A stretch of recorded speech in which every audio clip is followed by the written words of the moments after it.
Although already committed to signing the 2025 national budget before Christmas, the president still wants allocation to certain agencies revised.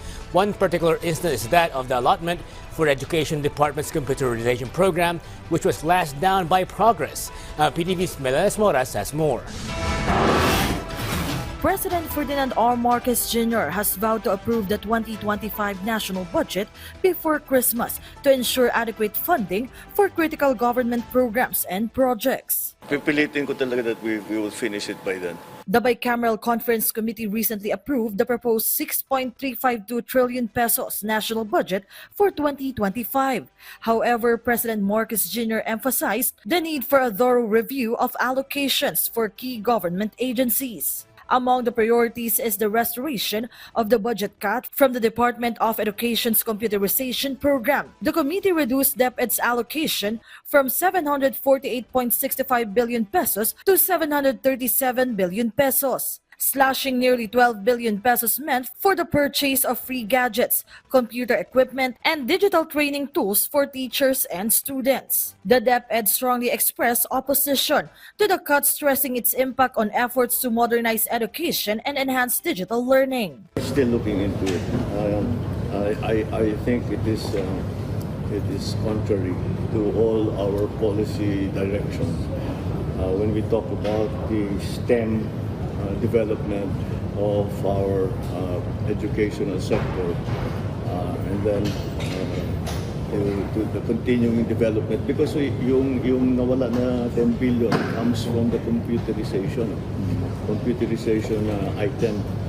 So we're working on it to make sure that we will restore it. President Marcos Jr. also defended the decision to cut over 70 billion pesos from the subsidies requested by the Philippine Health Insurance Corporation. He explained that PhilHealth holds 500 billion pesos in reserve funds, which should be used to deliver effective medical services to Filipinos. Ang lumabas out of the BICAM were just the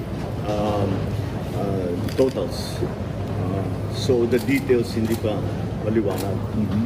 So we are returning to those, and all of those elements that are worrisome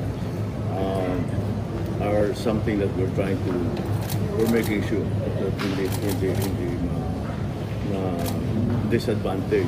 PhilHealth has a 500 billion reserve, and the cost of to provide their services in 1 year is less than 100 billion. So their budget actually for expenditure is in the 260 billion, kaya is 100 and plus billion. Hindi nagamit yun ng ilang taon. In other words, the PhilHealth has sufficient budget to do all of the things that they want to do. The president also assured the proposed 1.11 trillion pesos budget for the Department of Public Works and Highways, which increased from 900 billion pesos, will undergo close review and scrutiny. This funding will support infrastructure projects vital to national development. Infrastructure is really important. And don't forget, flood control became such a big part of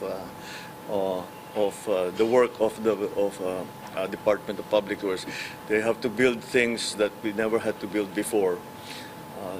Binabantayan lang namin, especially the ODA project, binabantayan talaga namin, is to make sure that our debt ratios are still relatively manageable. President Marcos Jr. reaffirmed his commitment to ensuring the national budget is properly allocated to guarantee the successful implementation, continuity, and completion of government projects and programs beneficial to the Filipino people. From PTV Manila, Meles Moras with Clazel Pordilla, Balitang Pambansa.